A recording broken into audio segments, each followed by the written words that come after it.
Good morning. I don't know if you noticed, but the entranceway has been cleared, and you'll see when you go for coffee that we have cleared out the parlor, and we'll be talking to you all about cleanup in the parish house in the coming weeks, so stay tuned. My name is Abigail Bottome. My pronouns are she, her, and hers. I'm a member of the Worship and Music Committee, and I'll be your worship associate this morning. I'm delighted to welcome you here, whether you are visiting this morning or a regular member. Please check with a greeter if you have any questions. Today we acknowledge that we are located in a place that was once the Wampanoag village of Patuxent. We strive to follow their example and be faithful stewards of this sacred land. The theme for today's service is Amazing Grace. Our service is recorded. We edit out the joys and concerns for the privacy of our members. The service, as all our services, will be posted on our Facebook page and YouTube. We also share our services on local public access television. Our service today is presented by our minister, Reverend Lavoie. Our service is being filmed by Lydia Robertson. Today's live music is offered by Emily Browder-Melville. Because our services vary from week to week, we suggest you visit us again to experience the variety of worship we offer. If you're a visitor, please consider signing the guest book, which is in the foyer, so you may receive our weekly e-blast. Masks are available, I believe, are the masks out there if you want to wear one during the service. We are, as usual, hosting coffee hour after the service. We invite you to join us for fellowship and refreshments. If you're interested in helping out with coffee hour, please talk to Julia Thomas after the service. We always need volunteers. Whoever you are, whomever you love, whatever you believe, wherever you are on your journey, let us walk together this hour. Good morning, everyone. I'm the Reverend Arthur Lavoie, and I want to offer a special welcome to those folks who are watching online, whether on YouTube or public access TV. We're delighted that you're with us today and have an opportunity to be part of our service. Please feel free to contact us through our website, www.firstparishplymouthu.org. You'll find more information about First Parish there and about our programs and Unitarian Universalism, and we hope that if you have any questions, you can contact us there. For those of us who are here this morning, I want to offer a special thank you to Lydia Robertson and Jim Schultze and Emily for all the work they've been doing in the last couple of weeks to get our sound system working. Now that the Assembly of God has moved out, this is our first service. Well, this is actually our first service here since Christmas Eve. And so they've been working diligently, and folks from other volunteers to help clean up the space and figure out our arrangement of things and getting our own speaker system working, sound system working, and hooked up. So thank you for all the work that you've been doing behind the scenes to make that happen.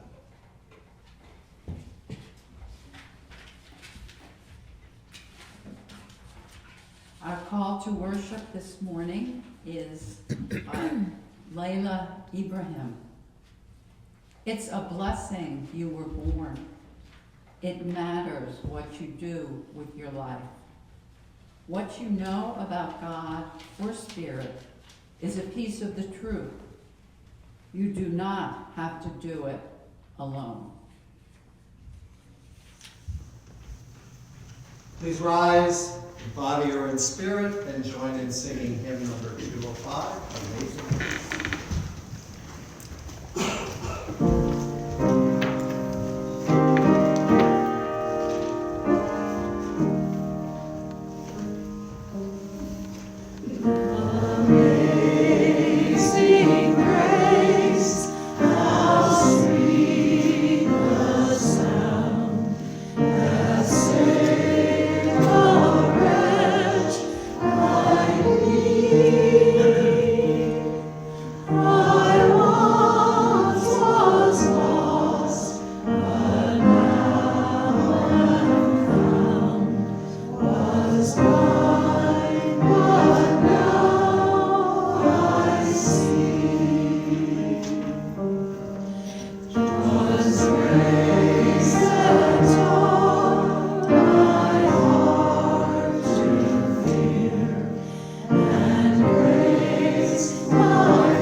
come up and light our chalice.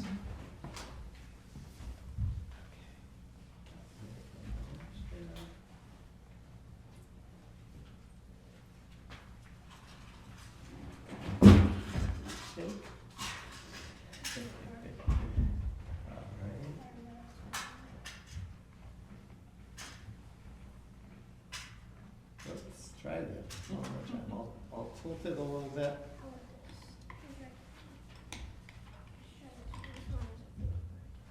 Okay. I'll make it easier.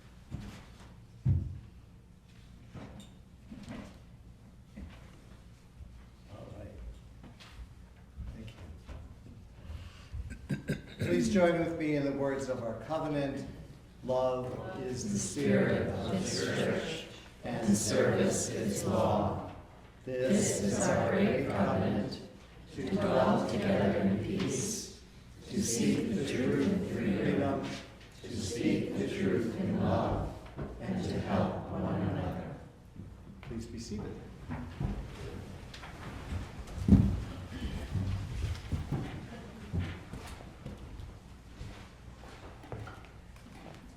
All right.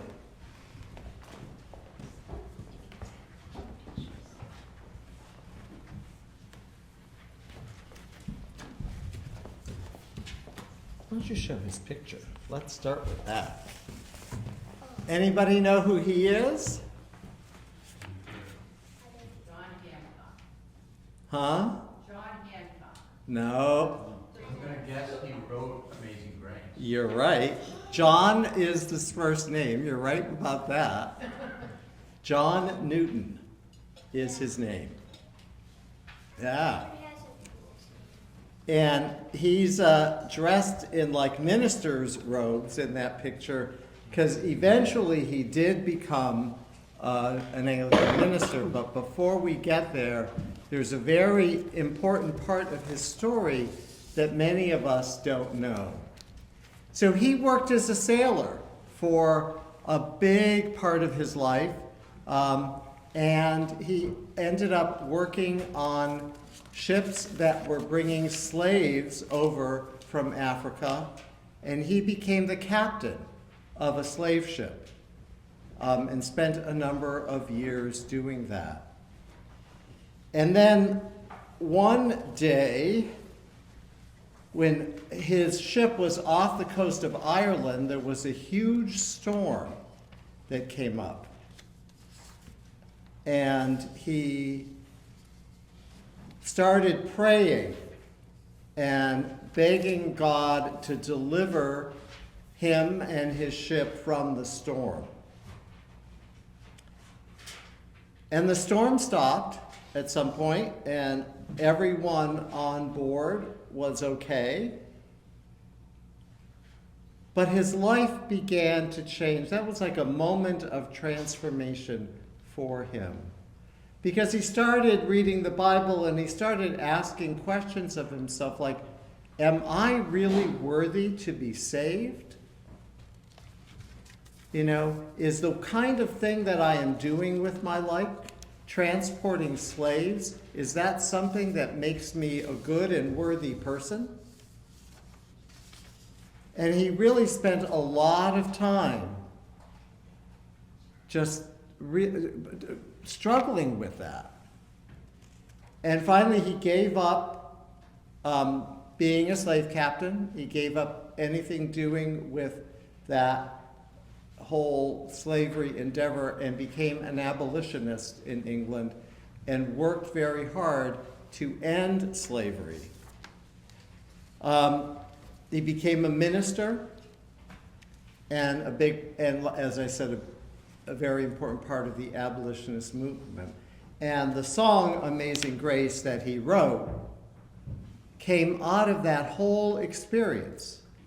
So in Amazing Grace, when he calls himself a wretch, he has reason to mean that, you know, and to really look at his life and realize some of what he did and some of what was part of his life were not the way to be to be really treating people well, to be being a real person in his community. So that is not.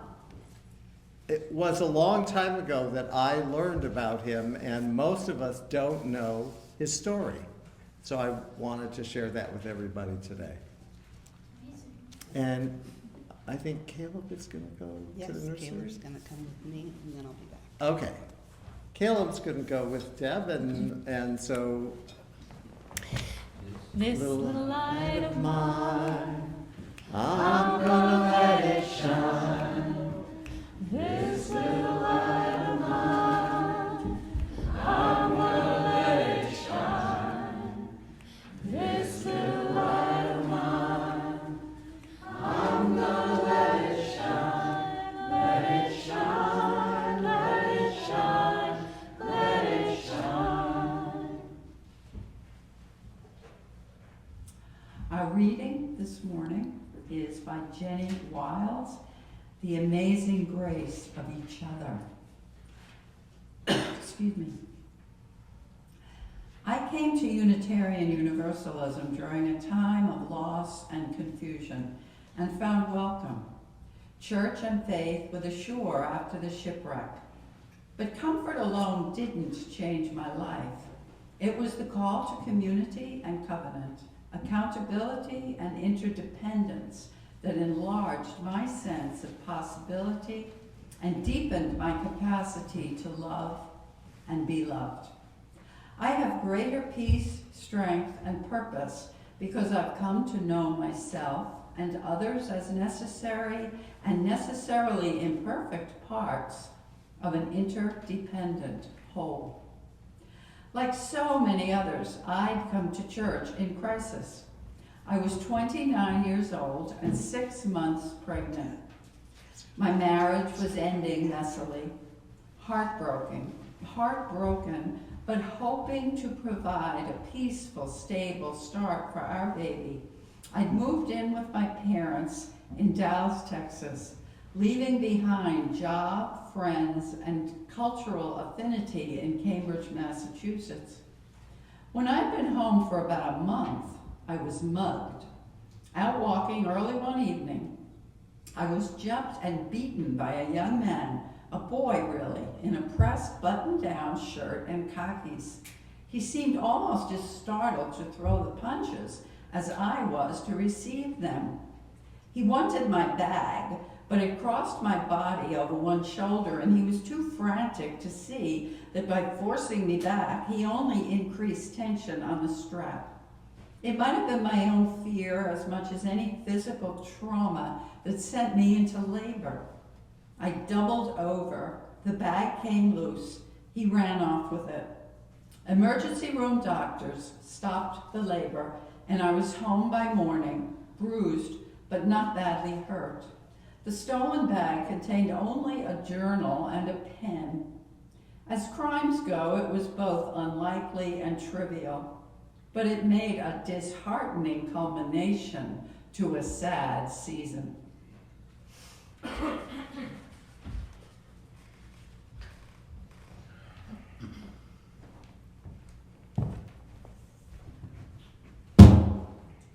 So I love to learn. And Art taught me about Amazing Grace. And so I had to learn some more on my own. And I found a story and a song that put me into tears. So this morning I said to Art, I'd love to share this. The President Sang Amazing Grace is a 2016 song by Zoe Mulford. Has anyone ever heard of her? She's a folk singer. It was inspired by the Charleston church shooting of 2015. The song recounts the moment when President Barack Obama broke into an impromptu performance of Amazing Grace while delivering the eulogy for Clementa C. Pinckney. Obama delivered the eulogy at the TD Arena in the College of Charleston on June 26, 2015. Pinckney was one of 9 victims of the June 15th shooting at Emmanuel African Methodist Episcopal Church in Charleston, South Carolina. During his eulogy, Obama recited the words of the hymn Amazing Grace, but broke down in tears, and so he sang it. Zoe heard this and watched this, and she wrote a song. The words are, "A young man came to a house of prayer. They did not ask what brought him there. He was not friend, he was not kin, but they opened the door and let him in. And for an hour the stranger stayed. He sat with them and seemed to pray. But then the young man drew a gun and killed 9 people, old and young. In Charleston, in the month of June, the mourners gathered in a room. The president came to speak some words. The cameras rolled and the nation heard. But no words could say, what must he say? For all the living and the dead. So on that day, in that place, the president sang Amazing Grace. The president sang Amazing Grace. We argued where to lay the blame, on one man's hate or our nation's shame, some sickness of the mind or soul, and how the wounds might be made whole. But no words could say what must be said, for all the living and all the dead. So on that day, in that place, the president sang Amazing Grace. My president sang Amazing Grace.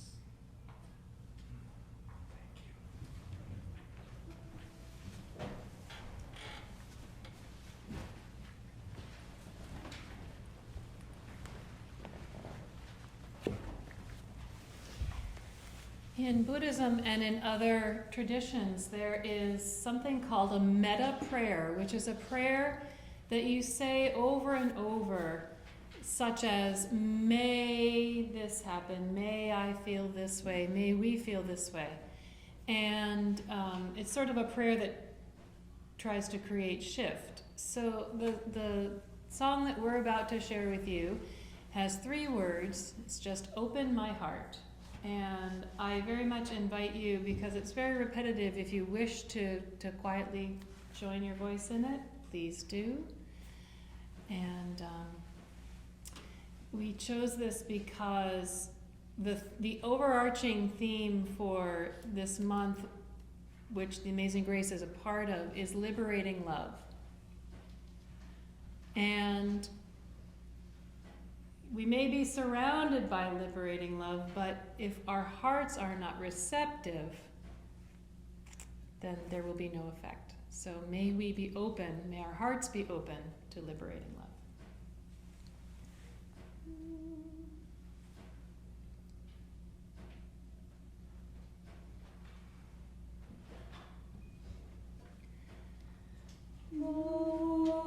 Open my heart, open my heart, open my heart, open my heart. Open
So I want to point out that before I start the sermon that one of the great things that Lydia and Jim have done is actually installed a mic on the pulpit, drilling a hole through. They've got to put another hole in so we can drop it down all the way. But now we don't have that awkward stand thing with a mic on it. This pulpit has never been mic'd till now. Hallelujah.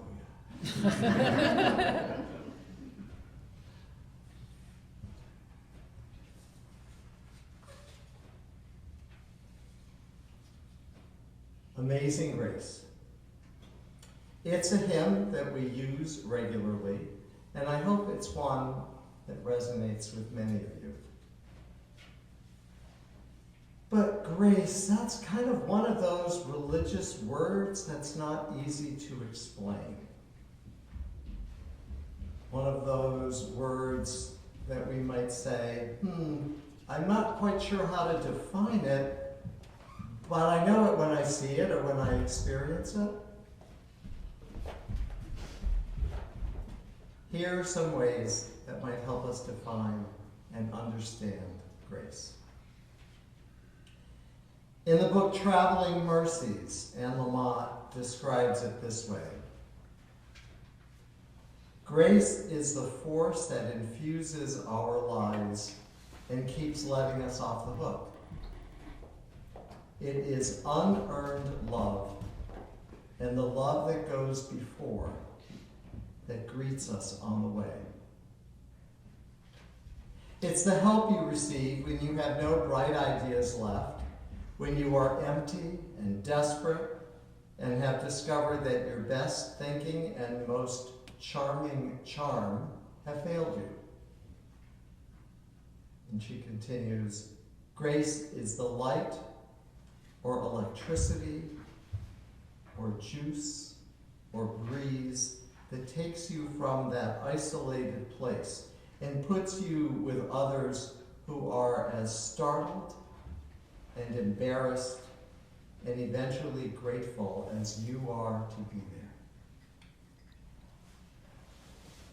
From this description and my own experience, I'd suggest that grace is always a gift that we receive, often a surprise. And it lifts us from our complacency or drudgery or uncertainty or pain and misery. It can be as simple as the blossoming of a flower, an evening sunset, a call from a friend, or, as I experienced last week, a bright red cardinal perched on my bird feeder on a bleak gray day.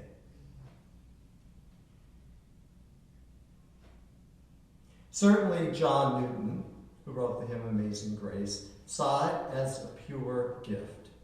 He didn't feel that he deserved to be saved from that storm once he thought about it, yet he was given this gift, this grace, which gave him a chance to turn his life around, to make amends for what he was doing as the captain of a slave ship.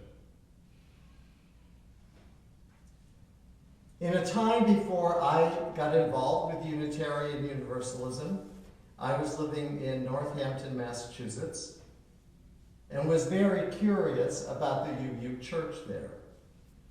As I mentioned before, that church seemed to have something to do with all of the most progressive stuff going on in town. The church was in the center of town. There were rallies on the lawn. There were, all kinds of meetings. All the stuff that interested me, that was kind of the center of it all.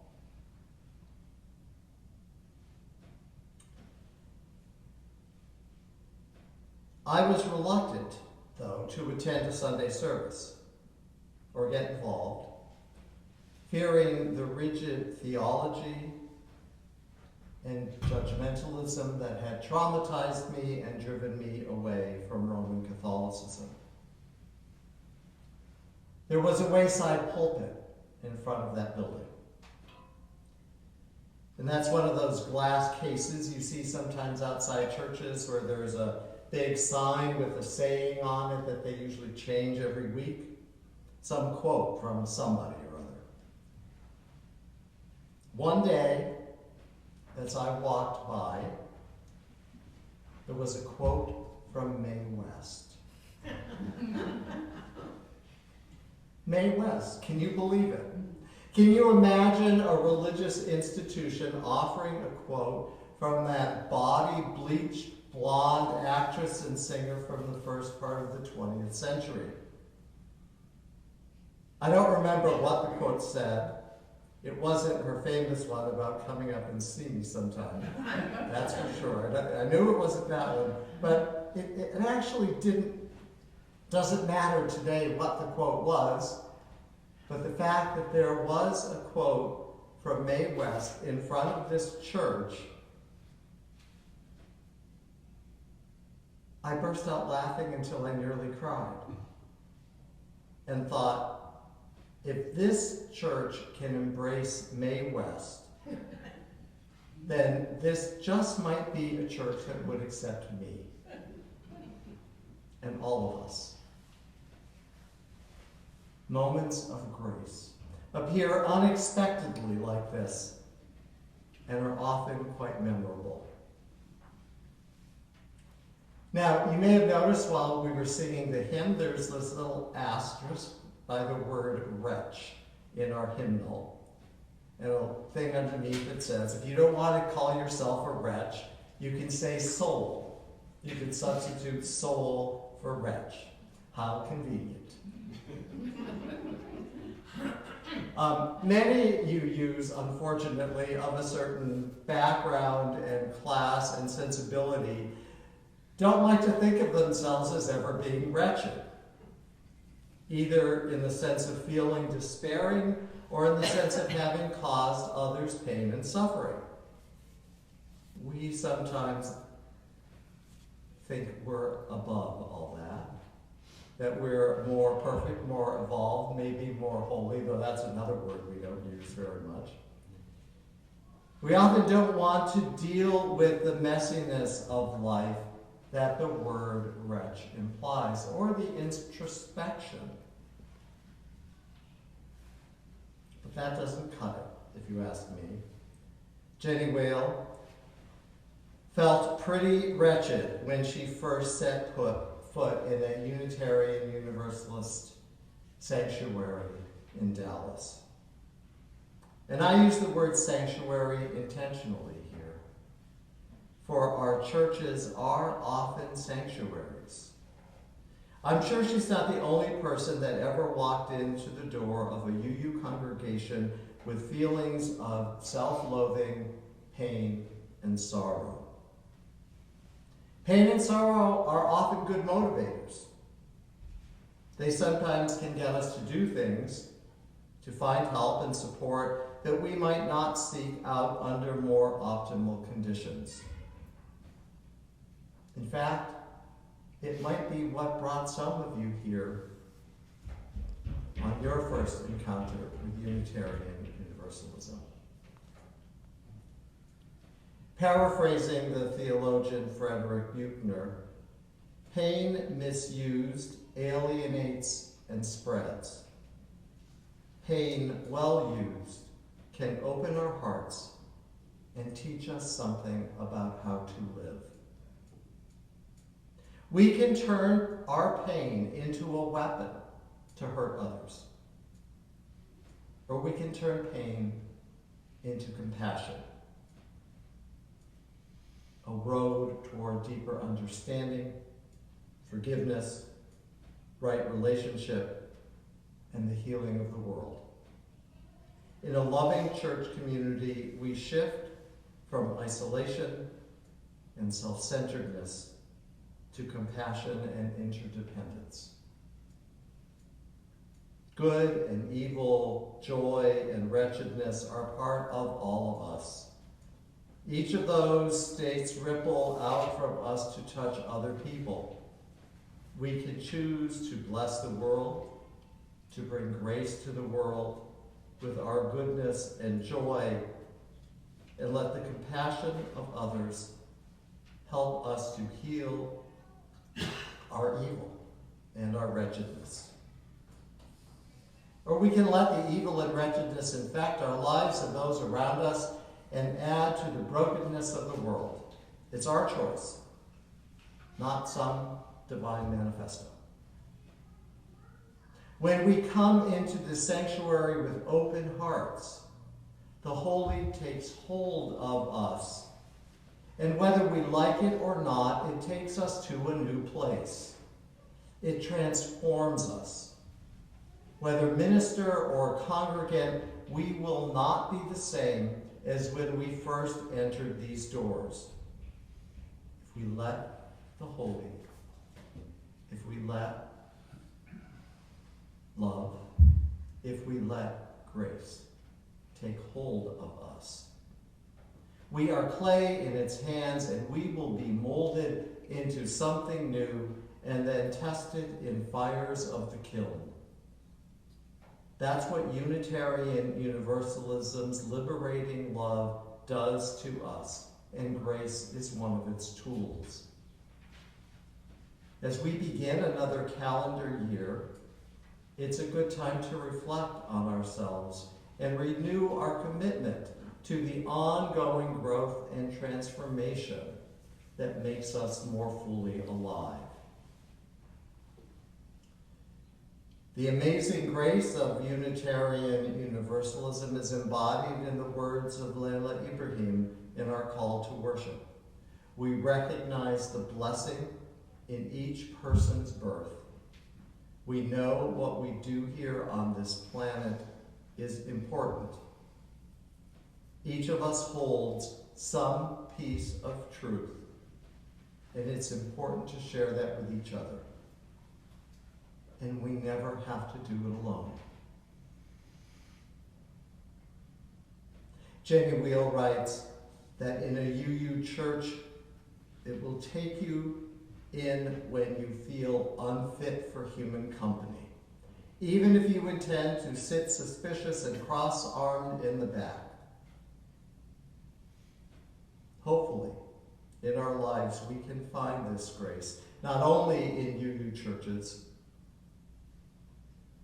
and we can find other people, places, and organizations that give us that support as well.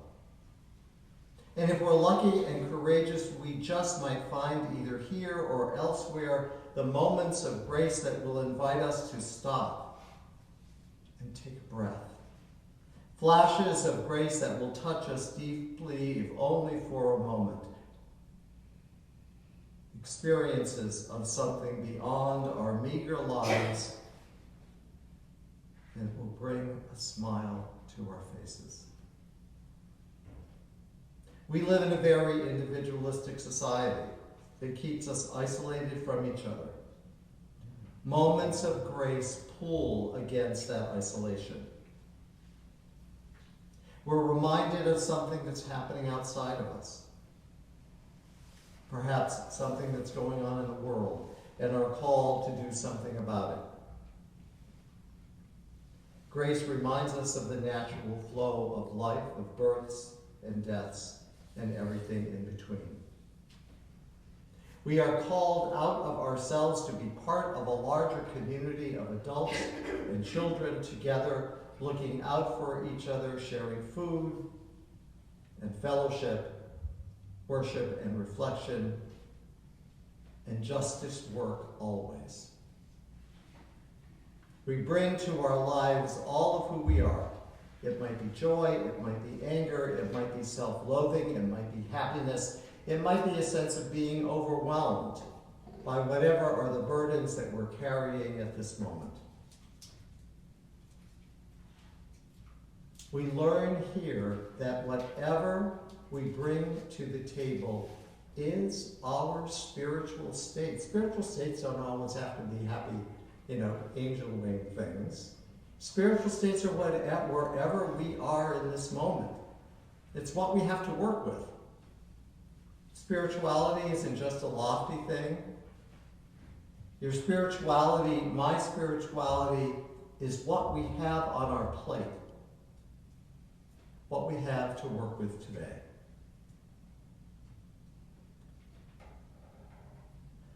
Grace was my maternal grandmother's name, Gracinda in Portuguese. And she embodied her name so very well. Her loving, supportive presence remains with me and many of my cousins, even though she died almost 30 years ago.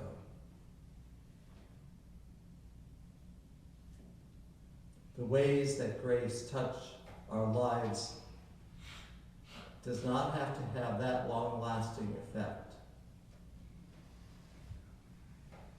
But those moments are also part of the mix.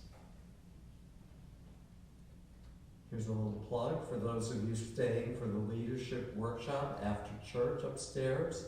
The salad bowl I use is one of her mixing bowls.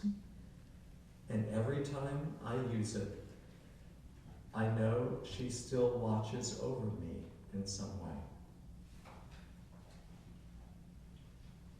I will close this morning with another quote from Jenny Reel. We have chosen this place and these people, and our lives and values can be measured by the quality of our commitment. Our covenant means that we're willing to be transformed by one another and be accountable for our effects on others. We have thrown in our lot together. That means that when I fail to live up to community ideals, whether I am called out or not, I must keep showing up, owning up, and trying again. Church has become my way. It's where I practice recognition of what is already true, that we are bound to one another, and by that understanding, we might be saved. This is how church heals. It is grace enough, and it is amazing. Amen. Amen. And thus be.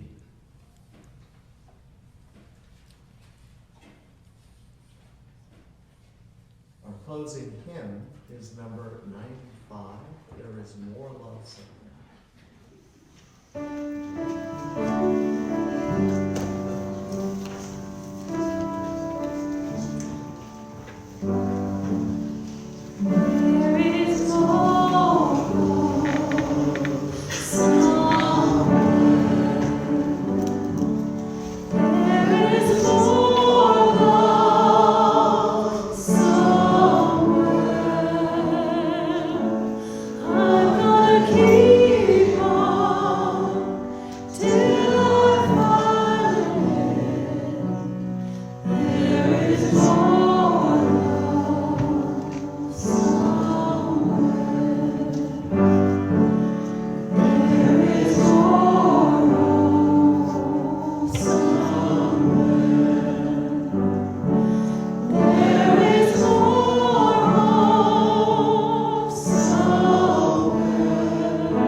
Your contributions to this congregation are immeasurable.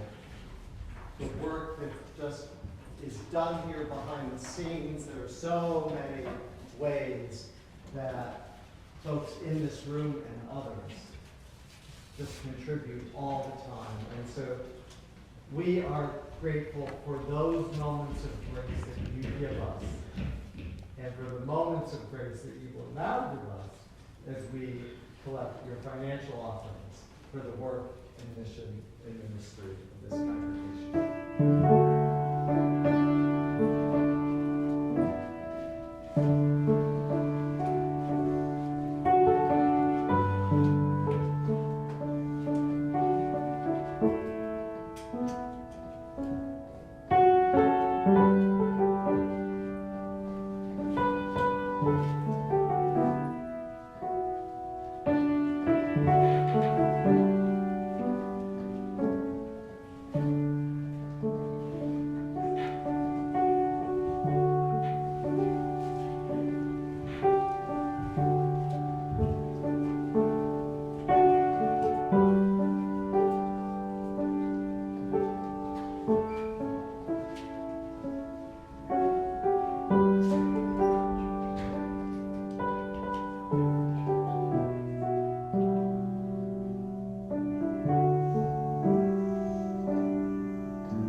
Please be seated.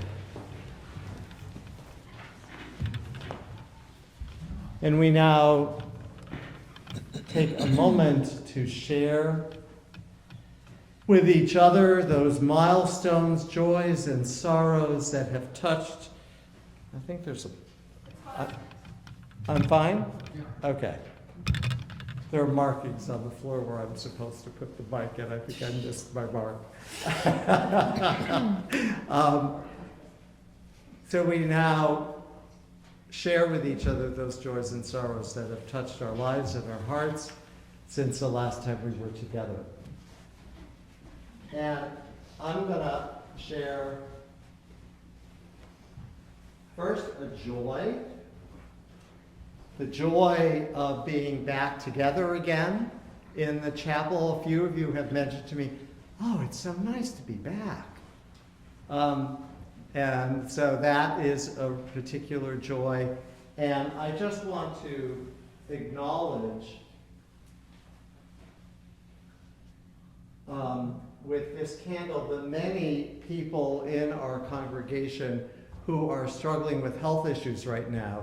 A lot of respiratory infections, a lot of people who have been ill with one thing or another. I know Ron Clark is getting over bronchitis. I got a text from Jen Caton that she's coming down with something. And I know there are a number of other people, and there's a lot of illness still going around in families. So here's for all the folks who are struggling this winter with illness. And I will add to that, there's people in our communities who are struggling because of the cold, who might be housing insecure or not have money to be able to heat their homes adequately or feed themselves. So let's remember all those folks in our hearts and prayers.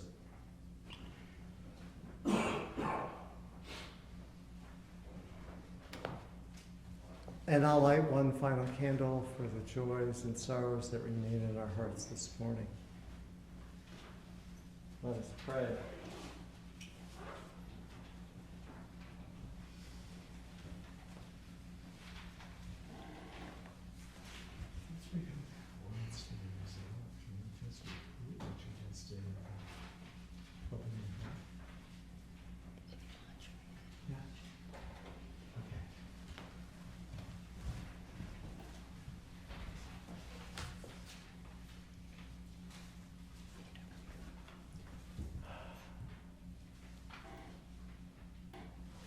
So our prayer is the joy of being together. This service was supposed to happen originally on January 7th, but we went on Zoom because of the storm and moved this service to today. And those inconveniences, illnesses, weather, rub against kind of our well-planned and well-organized life. And then there are the moments of grace that just drop a speck of sunshine, a cardinal on a feeder, a hello from a friend, that if our hearts are open, can bring us, even for a moment, a sense that, okay, I'm going to be okay after all. Or the world might be okay if we all band together.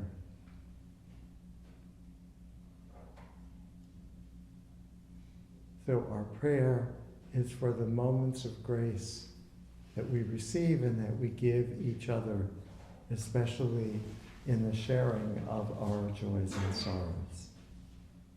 Let us pause for a moment of our own personal reflection. And then after that, when I ring the bell, we're going to join in again and sing Open My Heart, because we didn't print the words for There Is a Love, so, which was listed there. So that's what, we will go into that after I ring the bell. So take a moment of silence.